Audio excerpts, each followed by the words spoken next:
नमस्कार, स्वागत है आप सभी का। आप देख रहे हैं एनएमएफ न्यूज और आपके साथ मैं हूं नम्रता चौधरी।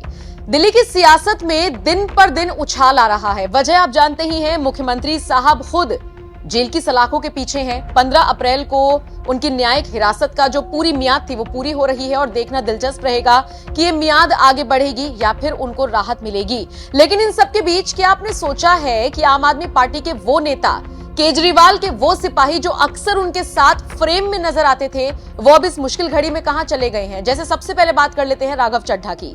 आप जानते हैं, ये भी खबर मिल रही है कि राघव चड्ढा पार्टी को छोड़ने की सोच रही हैं। ऐसा हम नहीं कह रहे, एनएमएफ न्यूज इसकी पुष्टि नहीं करता, लेकिन अगर आप राघव चड्ढा ये चीज सोशल मीडिया पर सर्च करेंगे, गूगल पर सर्च करेंगे, तो आपको बहुत सारे आर्टिकल्स ऐसे मिल जाएंगे जिसमें यह कहा जा रहा है कि हो सकता है आने वाले वक्त में राघव चड्ढा आम आदमी पार्टी से अपना जो साथ है, अपना जो उन्होंने समर्थन दे रखा है, उसे खत्म कर दे। माना यह जा रहा है कि राघव चड्ढा सोशल मीडिया पर तो एक्टिव दिख रहे हैं, लेकिन जमीनी स्तर पर ना उतरने का कारण यही है। आप बताइए, केजरीवाल के सच्चे सिपाही के तौर पर अगर सबसे पहले हम किसी को देखते थे हर एक मुद्दे पर, तो वो राघव चड्ढा ही हुआ करते थे। लेकिन राघव चड्ढा गायब है। बताया जा रहा है कि वो लंदन में हैं और 7 या 8 मार्च को ही चले गए थे और अब उनके तब तक वापस आने की कोई संभावना नहीं है जब तक सारी चीजें दिल्ली में मैनेज नहीं हो जाती, या फिर आप ये समझ लीजिए जब तक चुनाव संपन्न नहीं हो जाते। कहा तो यह भी जा रहा है कि राघव चड्ढा जल बोर्ड घोटाले में कहीं ना कहीं फंस सकते हैं, इस वजह से वो वापस नहीं आ रही हैं। राघव पर ये सवाल इसलिए भी उठ रहे हैं क्योंकि कहने को तो वो अपनी आंखों का ऑपरेशन कराने के लिए गए थे,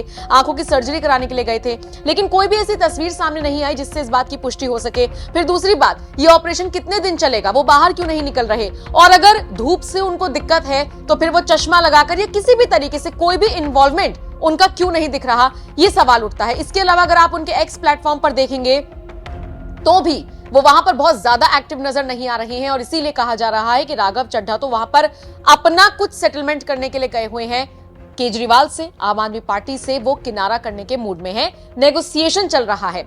अच्छा, उसके बाद दूसरा सवाल उठता है स्वाति मालीवाल को लेकर। स्वाति मालीवाल को हाल ही में राज्यसभा सांसद बनाया था आम आदमी पार्टी ने, लेकिन जब से वो राज्यसभा गई हैं, आप खुद बताइए उनका कोई ऐसा बयान जो आपने सुना हो, जो आपके जहन में हो, खासकर तब से जब से केजरीवाल जेल की सलाखों के पीछे हैं। वो स्वाति मालीवाल जो छोटी से छोटी और बड़ी से बड़ी बात पर बेबाक होकर बोला करती थी, वो अमेरिका गई हुई है और अपनी बहन के इलाज में उनकी मदद कर रही हैं। स्वाति मालीवाल की भूमिका भी थोड़ा सा संदेह पैदा करती है केजरीवाल के लिए कि वो उनके लिए स्टैंड क्यों नहीं ले रही हैं।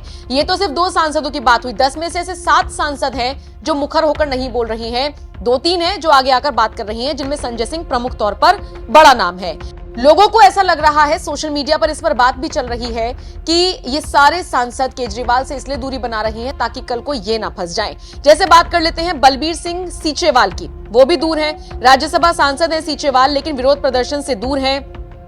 उन्होंने किसी भी राजनीतिक गतिविधि में शामिल होने का कोई कारण नहीं दिया है। संजीव अरोड़ा की अगर बात कर ले तो पंजाब से आते हैं सांसद संजीव अरोड़ा, वो भी विरोध प्रदर्शन से दूर हैं। हालांकि उन्होंने सुनीता केजरीवाल से 24 मार्च को मुलाकात जरूर की थी, लेकिन उसके अलावा वो किसी भी प्रदर्शन में शामिल नहीं हुए।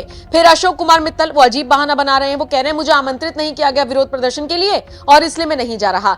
हरभजन सिंह को ले लीजिए। हरभजन सिंह आम आदमी पार्टी के राज्यसभा सांसद हैं, लेकिन केजरीवाल की गिरफ्तारी से उन्हें कोई मतलब नहीं है। स्वाति मालीवाल का जिक्र हमने कर लिया। विक्रमजीत सिंह साहनी की बात करें तो वो भी चुप्पी साधे हुए हैं। कुल मिलाकर देखा जाए तो केजरीवाल की इस मुश्किल घड़ी में अगर 2 लोग आगे आकर दिख रही हैं तो वो या तो आतिशी हैं या तो सौरभ हैं, और बाकी जब से संजय सिंह बाहर आए हैं वो भी बढ़ चढ़कर इन विरोध प्रदर्शनों में हिस्सा ले रहे हैं। लेकिन सवाल फिर वही, क्या वाकई में टिकट के बदले डील हुई थी? किसी भी तरीके से केजरीवाल के ये सिपाही तो मैदान में खड़े हुए नजर नहीं आ रहे। देखना दिलचस्प रहेगा राघव चड्ढा को लेकर कौन सी बड़ी खबर आती है और कब तक, क्योंकि उनको लेकर तो ये तक दावा किया जा रहा है कि वो पार्टी छोड़ सकते हैं। फिलहाल आप इस खबर को किस तरह से देखते हैं, कमेंट करके जरूर बताएं।